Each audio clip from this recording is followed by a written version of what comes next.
Je suis parvenue à la rive d'un immense fleuve. Des tourbillons passent à toute allure. L'eau gronde, gicle, remue. C'est le fleuve des larmes, c'est la torture des âmes. Dans les eaux, je distingue une multitude d'ombres qui gesticulent comme des noyés, luttant en vain contre le courant. Que faut-il faire? Traverser, traverser, traverser. Maintenant je suis plongée en elles, je comprends ce qu'elles subissent, leurs suppliques, leurs pauvres plaintes. Le fleuve les bat et les rebat, les jette sur les rochers, leur précipite la tête sous l'eau et leur offre une vision de leur existence qui les narre et les déroute. Elles vont désormais où les porte la mort, d'un pas lent, tête basse. Je pleure sur ce fleuve de tourments qui vole aux morts les plus beaux souvenirs de leur vie. Je pleure sur la cruauté de la mort qui se joue ainsi des âmes pour asseoir son pouvoir, comme cela a toujours été. Que le silence résigné de ceux qui ne savent plus ce que furent les désirs, les larmes, la rage de la lumière, et qui marchent sans savoir vivre, creux, comme les arbres morts dans lesquels siffle.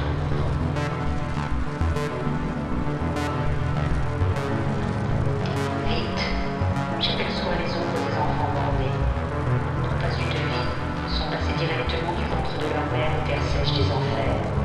Ils s'agglutinent sur les berges du fleuve comme des insectes attirés par la lumière. Je les livre, ne serait-ce que quelques heures, et les soldats de la mort les poussent sans cesse. Je regarde de plus près, les enfants ont les yeux scellés et la bouche cousue. Certains sont morts dans les entrailles chaudes de leur mère, victimes d'une poche secrète avec une membrane qui se tord. D'autres, en flottant de sentir les points morts qui les entourent. Ils ont crié, gesticulé, puis cette vie qui les brûlait avait soudainement décidé de se retirer, et ils sont devenus inertes, comme des chatons morts. Je détourne le regard de ce spectacle est insupportable, car au fond, quel sens a tout cela?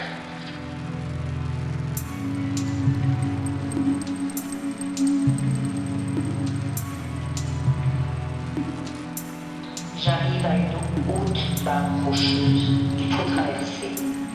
Mais de hauts buissons me font obstacle. Ça et là pendent des bouts de chair rouge qui goûtent encore l'accent sombre sur le sol. Je les regarde avec un air horrifié. Ce sont les lambeaux de chair vivants. Chaque mort, en disparaissant, emmène avec lui un peu des vivants qui l'entourent.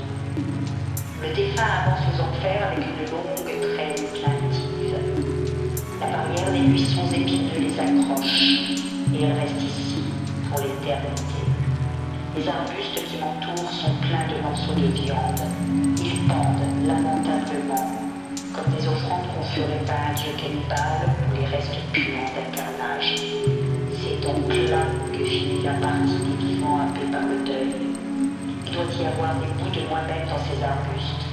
Je traverse, je pousse un cri de soulagement et entre dans la grande salle, creusée à même la roche.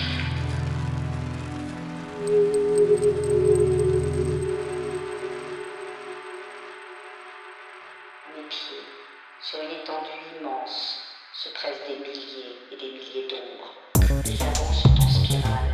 C'est ici que les ombres regardent. C'est ici que tout finit.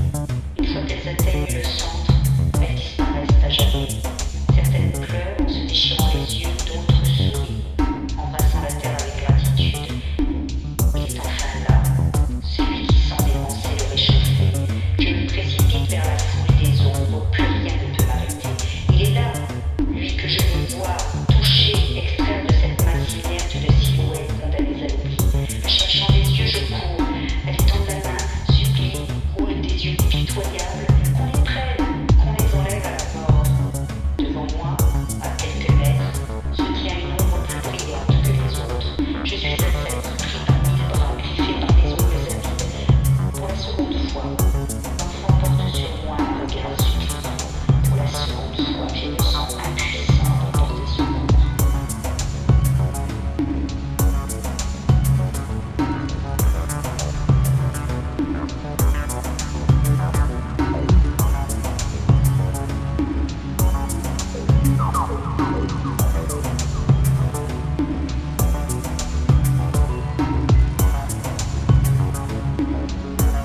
porte se refermer.